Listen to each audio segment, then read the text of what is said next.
Assalamualaikum warahmatullahi wabarakatuh. Kajian di Masjid Baitul Ain ini kita akan mentilawahi dari ayat 18 sampai ayat 23 Surah Al-Jathiyah.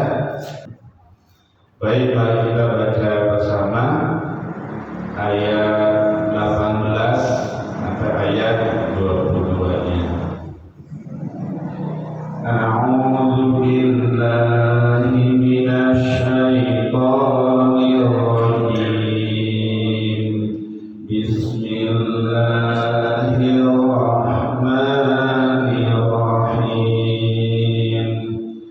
Tsumma ja'alnaka 'ala syari'atin minal amri fattabi'ha wa la tattabi' ahwa'al ladzina la ya'lamun innahum lan yughnu 'anka minallahi syai'an wa innal zalimina ba'duhum awliya'u ba'd wallahu waliyyul muttaqin. Hada basairu linnasi wa hudan wa rahmatun liqaumin yuqinun. Am hasibal ladzina ijtarahu sayyi'ati an naj'alahum kalladzina amanu wa 'amilus shalihati sawa'an mahyahum wa mamatuhum sa'a ma yahkumun. Wa khalaqallahu as-samawati wal arda bil haqqi wa litujza kullu nafsin bima kasabat wa hum la yuzlamun.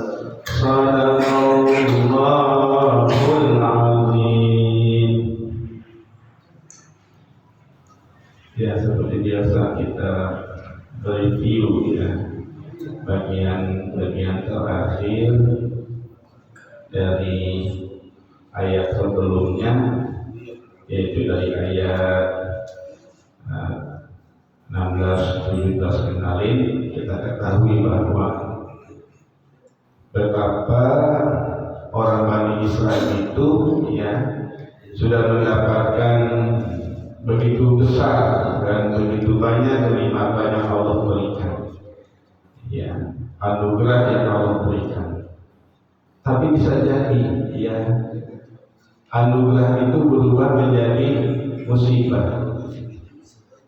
Kenapa? Karena mereka tidak menjaga, ya, memelihara rasa syukurnya atas apa yang sudah Allah berikan dengan pemberian yang walaupun begitu besar. Tapi kalau mereka tidak menjaga rasa syukurnya atas apa yang telah Allah anugerahkan kepada mereka, maka anugerah itu berubah menjadi musibah. Nah, itu dialami oleh orang-orang Bani Israel.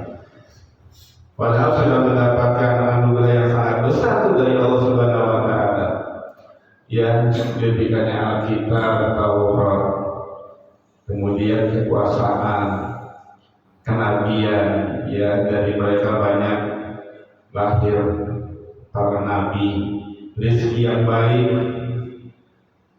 kemudian diberikan keutamaan, ya, sebagai bangsa atau sebagai umat yang diutamakan, yang dilebihkan oleh Allah Subhanahu wa Ta'ala di antara bangsa-bangsa yang lain itu. Nah, kemudian karena mereka merasa diberikan kelebihan itu, nah ini bahayanya kelebihan. Orang itu hati-hati ketika dia diberikan kelebihan. Apa saja itu kelebihan? Apakah kelebihan berupa fisik, materi, jabatan, termasuk ilmu, termasuk kesolehan, bisa jadi kelebihan yang diberikan itu menjerumuskannya menjadi musibah. Gitu.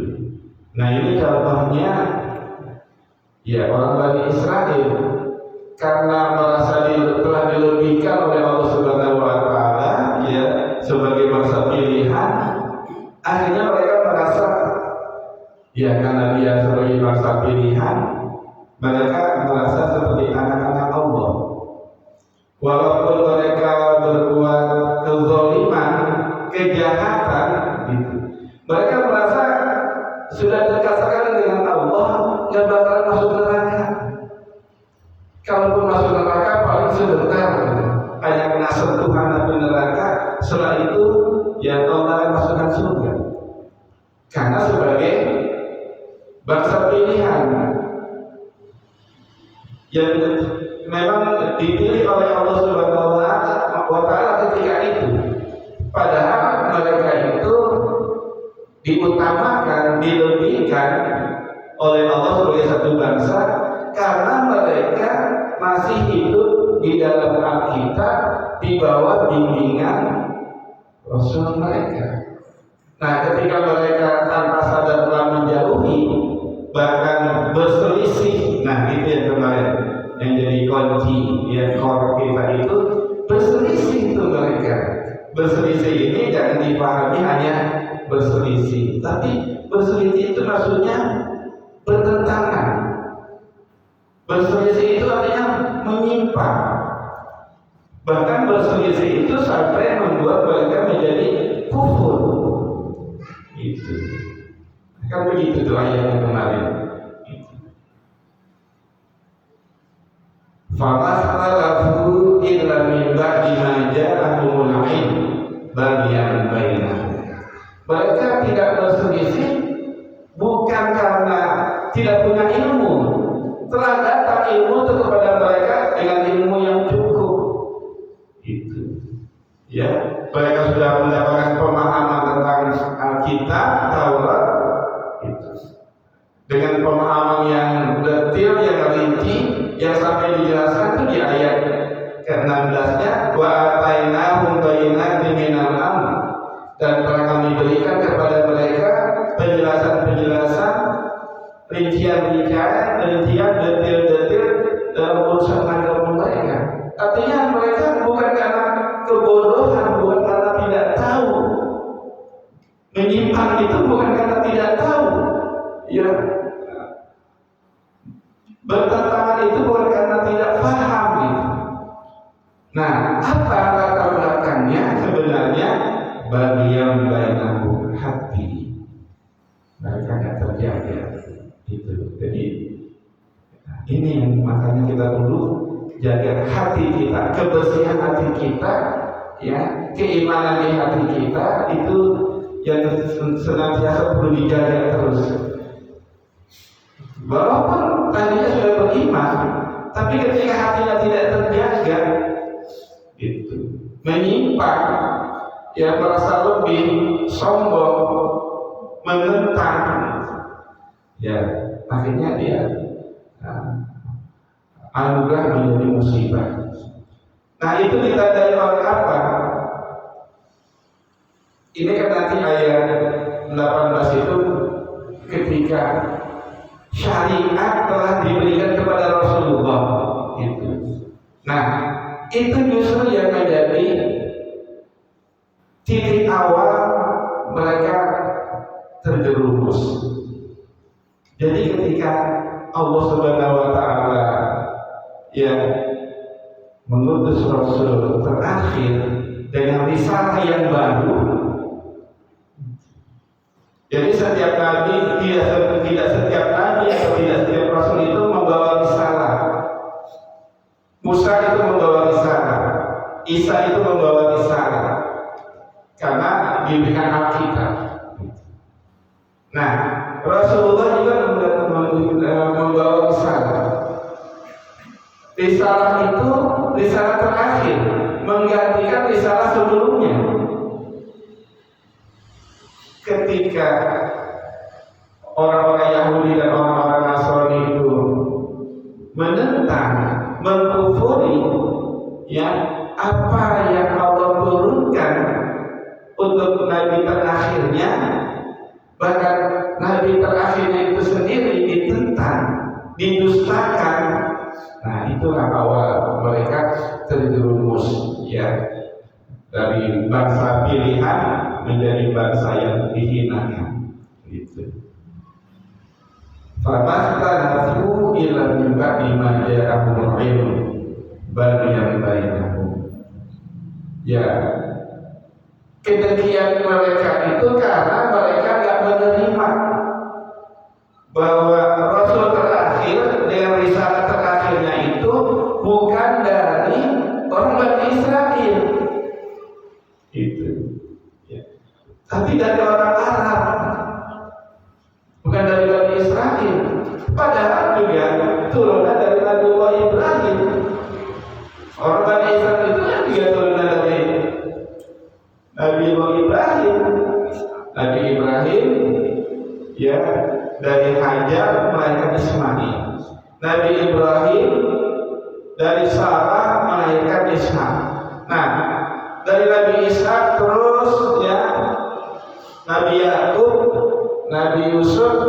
Nah, itu berarti yang melahirkan Bani Israel. Nah, kepada Nabi Ismail tidak lagi disebut Bani Israel, orang Arab.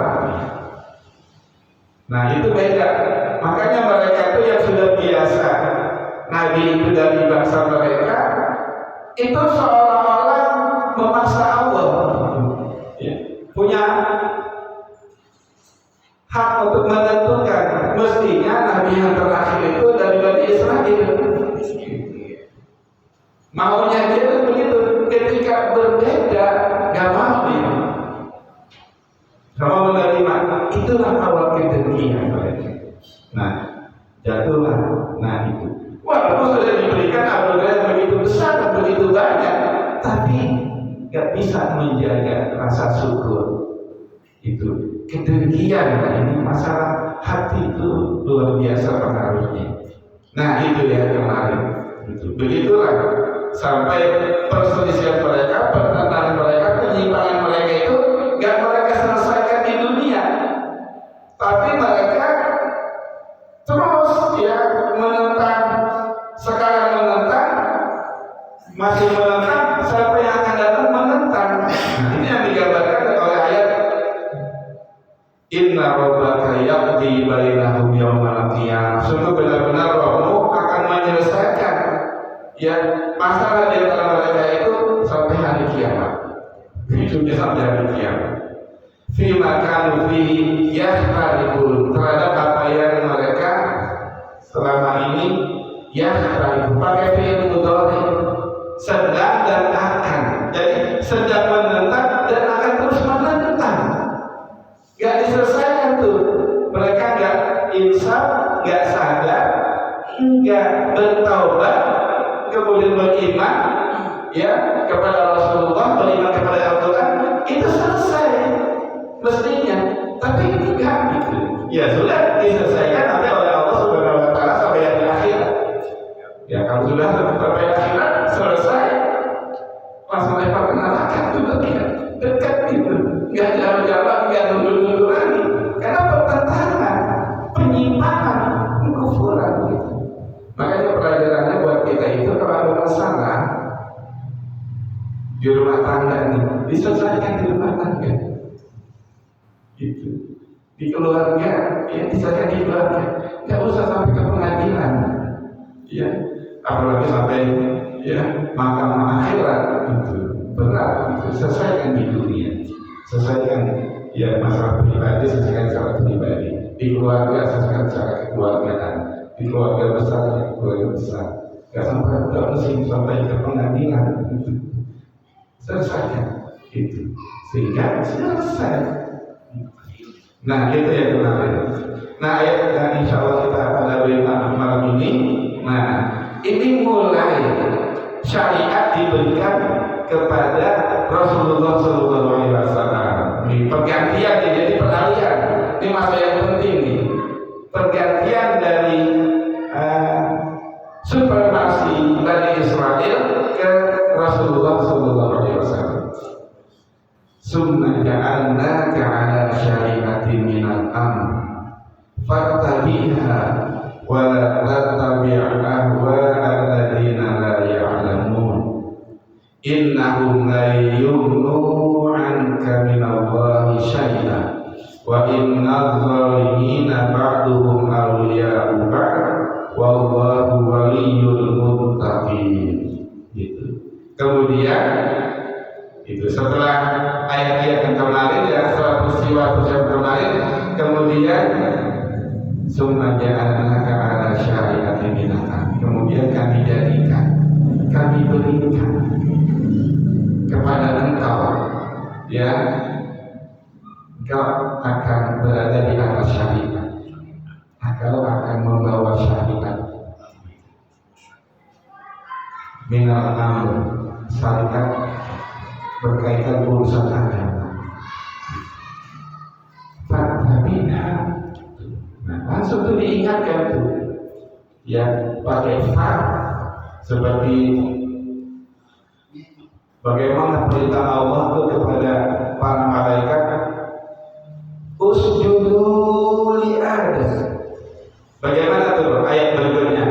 Fasajadu, gitu. Langsung sujud. Artinya berkaitan dengan hal ini nih, berkaitan dengan syariat yang Allah berikan kepada Rasulullah, itu pertama kepada Rasulullah dikatakan summa ja'alnaka 'ala syari'atin minal amr, kemudian kami jadikan kaya Rasulullah hidup di atas syariat dari urusan agama itu, dari syariat Rasulullah Islam. Artinya di sini Allah sudah menyerahkan syariat risalah kepada Rasulullah SAW. Itu risalah ini kan, ada nabi menjadi nabi, rasul menjadi rasul, enggak membawa risalah. Dia meneruskan risalah yang sudah dibawa oleh nabi sebelumnya. Nabi Musa membawa risalah Taurat.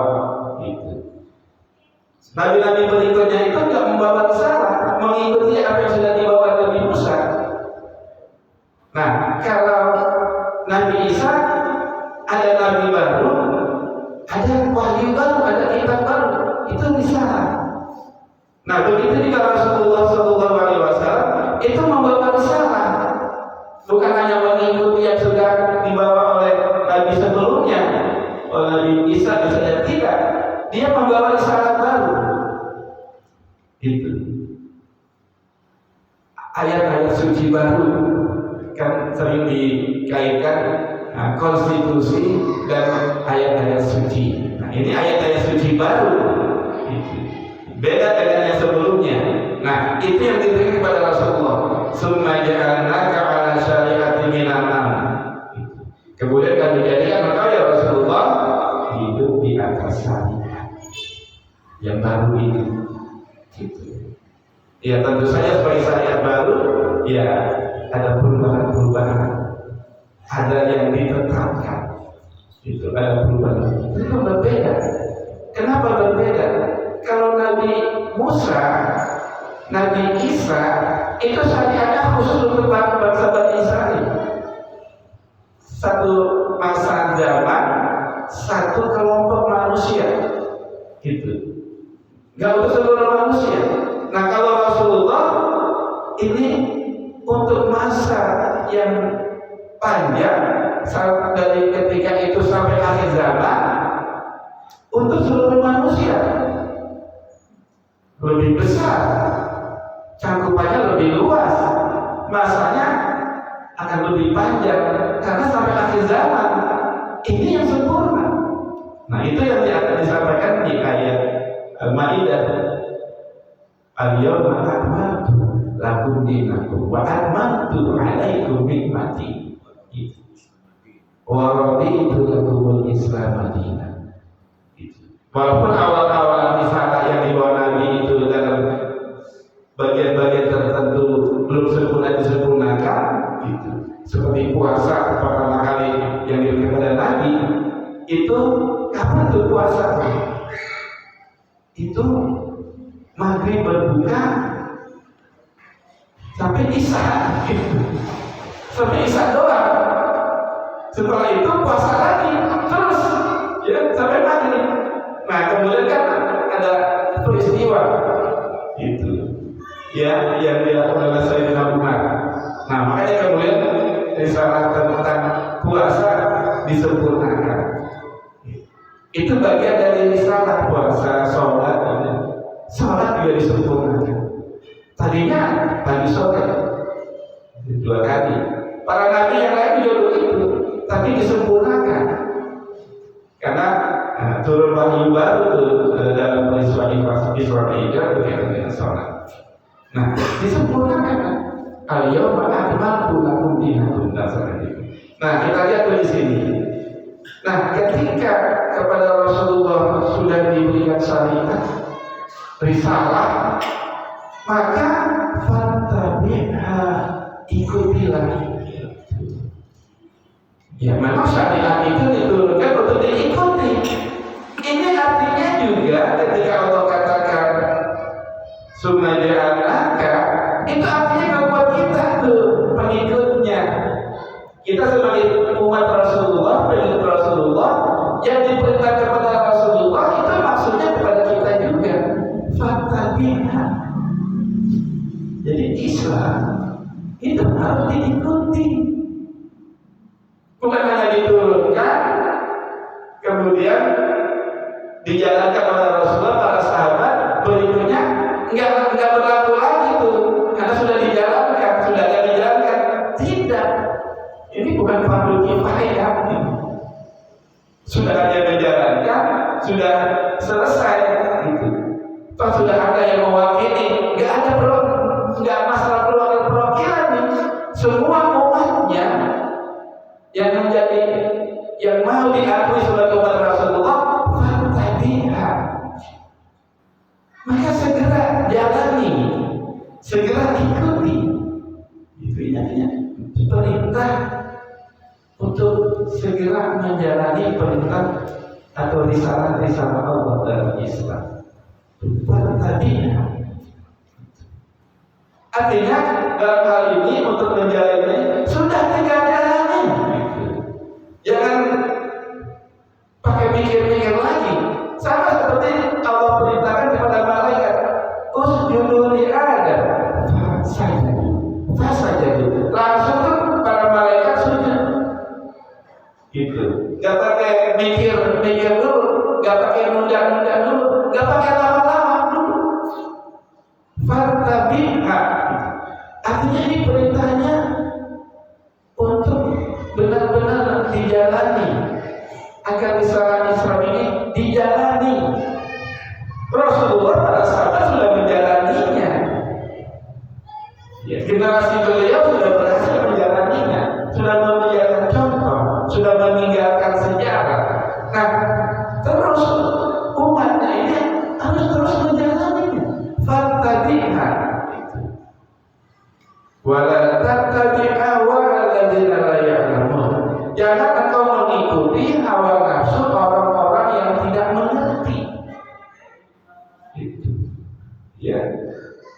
Satu ketika tokoh-tokoh Quraisy itu mengenai Rasulullah, ya Muhammad, tinggalkan apa yang kau dakwakan itu. Kembalilah kepada agama nenek moyangmu. Itu. Karena itu sudah dijalani oleh kami. Tinggalkan apa yang kau bawa itu. Sampai seperti itu tuh. Itu tokoh-tokoh Quraisy. Selalu akan ada pihak yang akan menentang. Makanya untuk itu sudah digambarkan di sini. Wala tattabi'a wa'alladzina la ya'lamun. Janganlah kau mengikuti hawa nafsu orang-orang yang tidak mengetahui apa itu risalah yang sebenarnya.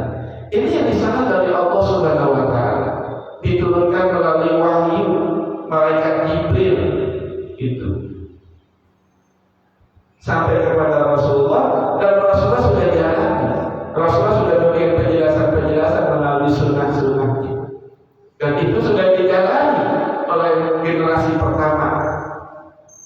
generasi salaf, generasi dahulu yang pertama.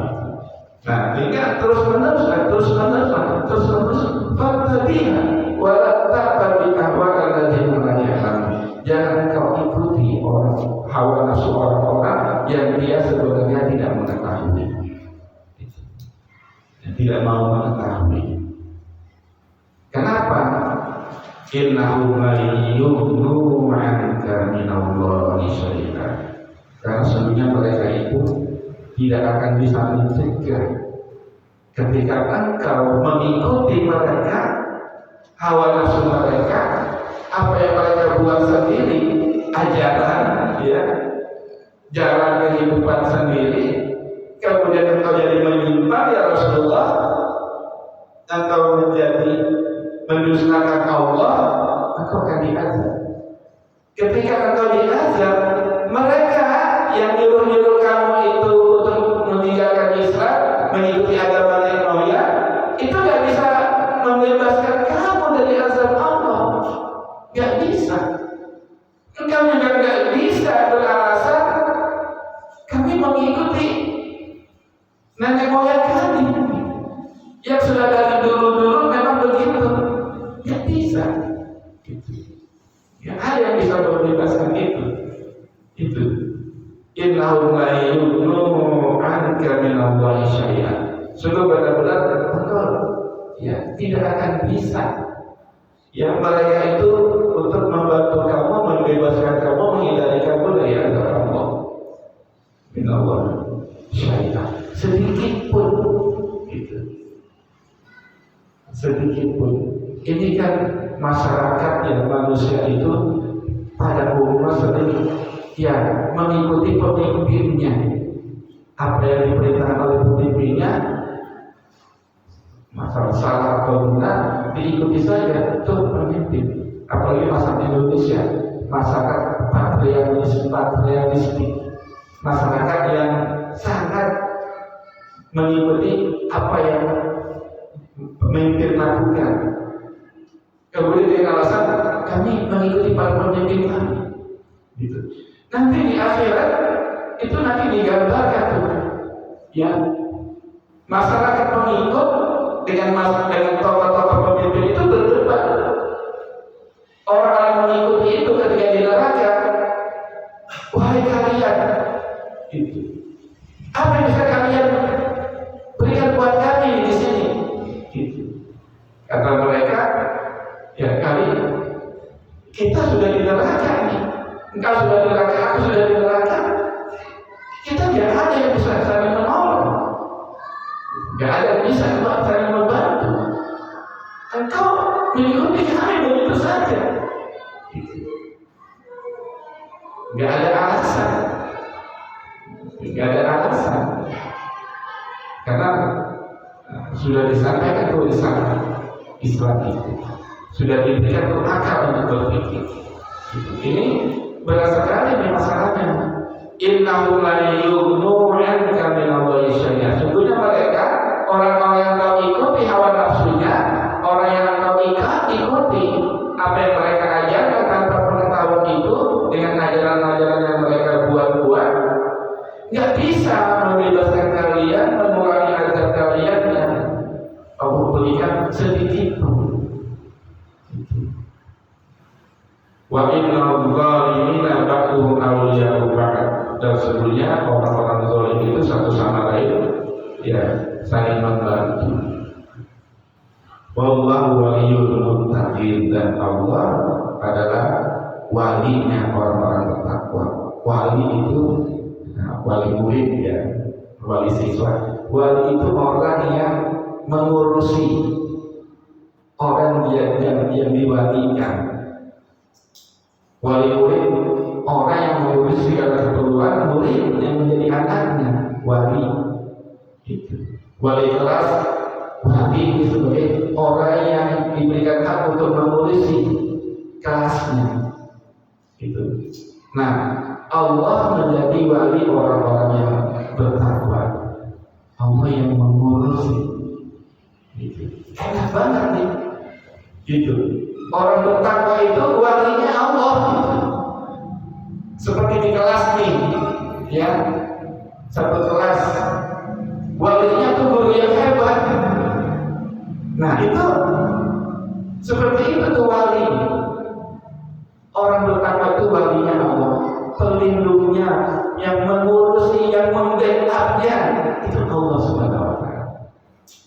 wali.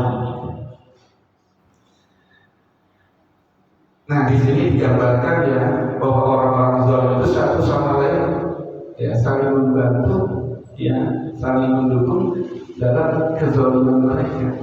Artinya seperti ini. Misalnya di satu negara, ya ada yang mengambil Islam sebagai konstitusi, seperti Afgan dan sebagainya. Ada yang hanya menjadikan tertulis konstitusinya itu Islam, tapi nggak dijalani. Nah, seperti Afgan itu menjalani, dia berupaya menjalani, dan cepat sekali perkembangannya. Gitu. Kita sudah mengetahui ketika kita bicara masalah kehidupan para sahabat sebagai khalifah, menjalaninya luar biasa.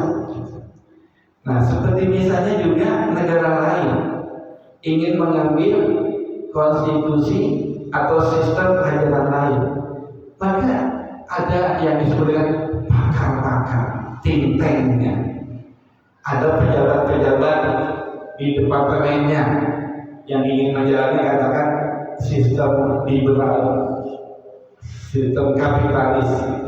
Nah, mereka itu ada yang menjadi bagian pakar, think tank, ada yang menjadi bagian di birokrat, di pejabat, ada yang di bagian anggaran, ya. Ada yang menjadi bagian mencari modal, hutang.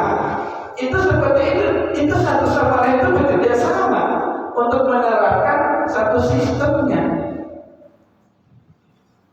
Nah, kalau misalnya sistemnya itu gagal, ya, gak berhasil melarang itu rakyat, itu nggak bisa, mereka tidak bisa bertanggung jawab. Kalau dalam realisasi itu, dalam penerapan ayat ini dan kehidupan itu, mereka nggak bisa bertanggung jawab. Menyesalkan rakyat misalnya nggak bertanggung jawab. Ada lagi sistem komunis misalnya, menyesalkan rakyat, mereka nggak bertanggung jawab. Sedikit pun dari azab Allah itu nggak ada yang membuktikan mereka itu berhasil, ya dengan baik, ya rakyat makmur sejahtera, nggak ada yang membuktikan itu. Nah, itu seperti itu tuh.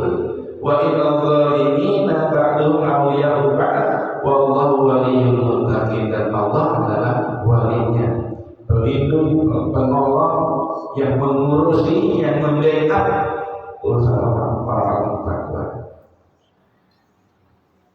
Hadza basairul linnas wa hudaw wa rahmatul liqaumin yuqinun. Nah, ini ayat penutup kita. Ini risalah Islam, sistem konsep Islam dalam sistem ekonomi, dalam hukum dan pendidikan itu sebagai basair, pedoman.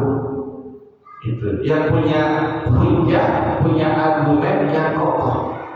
Hadza basair linnas, yang Allah berikan buat manusia, Allah turunkan buat manusia dalam Islam itu. Dia juga sebagai huda, petunjuk, gitu.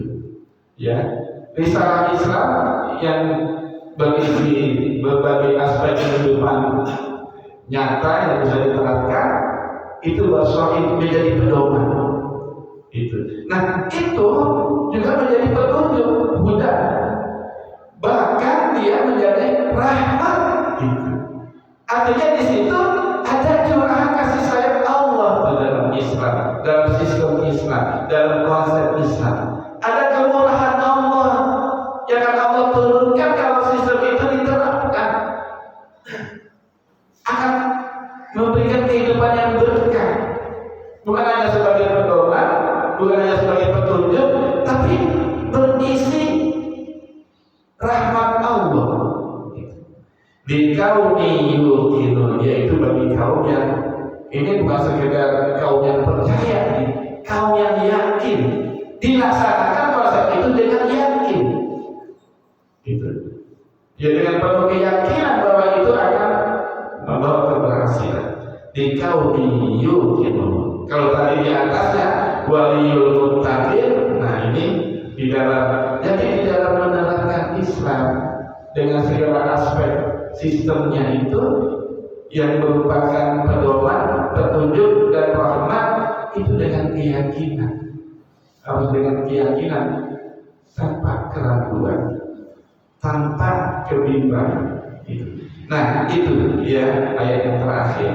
Insya Allah kita Allah berikan kesempatan untuk melanjutkan ayat-ayat berikutnya. Wabillahi taufiq wal hidayah. Wassalamualaikum warahmatullahi